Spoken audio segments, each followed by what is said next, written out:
लीजिए सुनिए एंटन चेखव की लिखी हुई कहानी कमज़ोर। कहानी का वाचन कर रही हूँ मैं, सुब्रता। कुछ दिन पहले की बात है। मैंने अपने बच्चों की गवर्नेंस जूलिया को अपने पढ़ने के कमरे में बुलाया और कहा, बैठो जूलिया, मैं तुम्हारी तनख्वाह का हिसाब करना चाहता हूँ।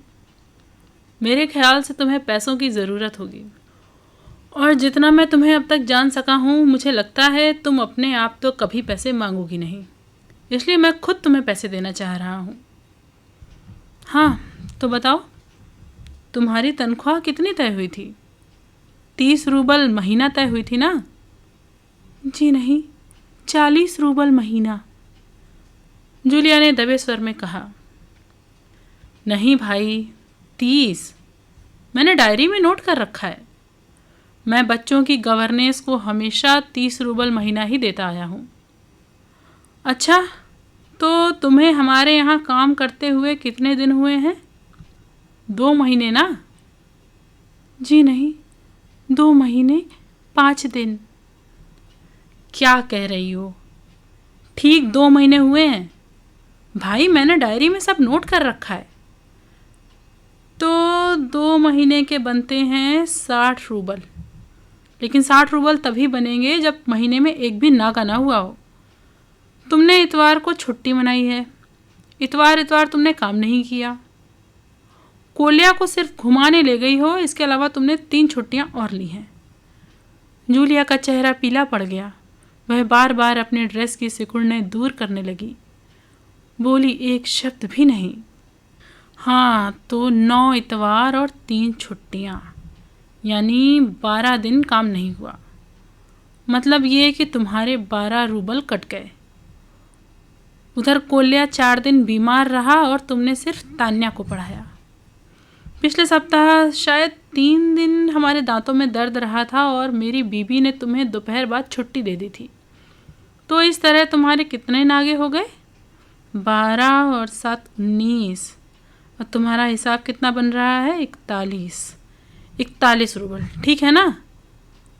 जूलिया की आंखों में आंसू छलछला आए। वह धीरे से खांसी। इसके बाद उसने अपनी नाक पोंछी, लेकिन उसके मुंह से एक शब्द भी ना निकला। हाँ, एक बात तो मैं भूल गया था, मैंने डायरी पर नज़र डालते हुए कहा। 1 जनवरी को तुमने चाय की प्लेट और प्याली तोड़ दी थी। प्याली का दाम तुम्हें पता भी है? मेरी किस्मत में तो हमेशा से नुकसान उठाना ही लिखा है। चलो, मैं उसके 2 ही रूबल काटूंगा। अब देखो, तुम्हें अपने काम पर ठीक से ध्यान देना चाहिए ना। उस दिन तुमने ध्यान नहीं रखा और तुम्हारी नज़र बचाकर कोल्या पेड़ पर चढ़ गया और वहाँ उलझकर उसकी जैकेट फट गई। उसकी भरपाई कौन करेगा? तो 10 रूबल उसके कट गए और तुम्हारी इसी लापरवाही के कारण हमारी नौकरानी ने तान्या के नए जूते चुरा लिए। अब देखो भाई, तुम्हारा काम बच्चों की देखभाल करना है। इसी काम के तो तुम्हें पैसे मिलते हैं। तुम अपने काम में ढील दोगी तो पैसे तो मुझे काटने ही पड़ेंगे। मैं कोई गलत तो नहीं कर रहा हूँ ना? तो जूतों के 5 रूबल और कट गए। और हाँ, 10 जनवरी को मैंने तुम्हें 10 रूबल दिए थे। जी नहीं, आपने मुझे कुछ नहीं दिया, जूलिया ने अपनी दबी जुबान से कहना चाहा। अरे, तो मैं क्या झूठ बोल रहा हूँ? मैं डायरी में हर चीज़ नोट कर लेता हूँ। तुम्हें यकीन ना हो तो दिखाऊं डायरी? जी नहीं, आप कह रहे हैं तो आपने दिए ही होंगे। दिए ही होंगे नहीं, दिए हैं। तो ठीक है, घटाओ 27 41 में से बचे 14। क्यों, ठीक है ना? उसकी आंखें आंसुओं से भर उठी। उसके शरीर पर पसीना छलछला आया। उसकी आवाज़ कांपने लगी। वह धीरे से बोली, मुझे अभी तक एक ही बार कुछ पैसे मिले थे और वो भी आपकी पत्नी ने दिए थे, सिर्फ 3 रूबल, ज़्यादा नहीं। अच्छा, और इतनी बड़ी बात तुमने मुझे बताई भी नहीं, और ना ही तुम्हारी मालकिन ने मुझे बताई। देखो, हो जाता ना अनर्थ। खैर, मैं इसे भी डायरी में नोट कर लेता हूँ। हाँ, तो 14 में से 3 और घटा दो, इस तरह तुम्हारे बचते हैं 11 रूबल। बोलो भाई, ये रही तुम्हारी तनख्वाह, ये 11 रूबल, देख लो, ठीक है ना? जूलिया ने कांपते हाथों से 11 रूबल ले लिए और अपनी जेब टटोल कर किसी तरह उनमें ठूंस लिया और धीरे से विनीत स्वर में बोली, जी धन्यवाद।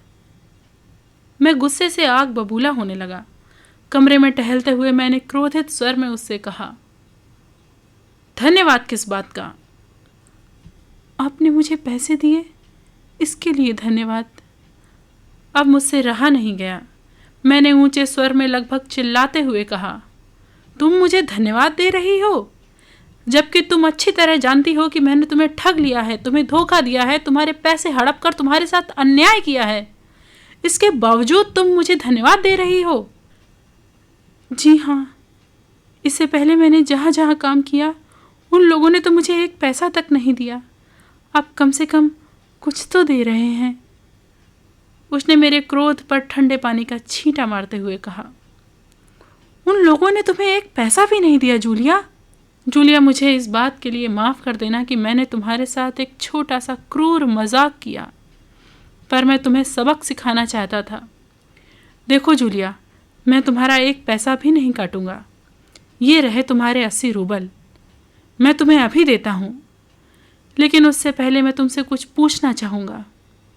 जूलिया, क्या ज़रूरी है कि इंसान भला कहलाए जाने के लिए इतना दब्बू और बोदा बन जाए कि उसके साथ जो अन्याय हो रहा है उसका विरोध तक न करे, बस चुपचाप सारी ज्यादतियाँ सहता जाए? नहीं जूलिया, ये अच्छी बात नहीं है। इस तरह खामोश रहने से काम नहीं चलेगा। अपने आप को बनाए रखने के लिए तुम्हें इस संसार से लड़ना होगा। मत भूलो कि इस संसार में बिना अपनी बात कहे कुछ नहीं मिलता। जूलिया ने यह सब कुछ सुना और फिर चुपचाप चली गई। मैंने उसे जाते हुए देखा और सोचा, इस दुनिया में कमज़ोर लोगों को डरा लेना कितना आसान है।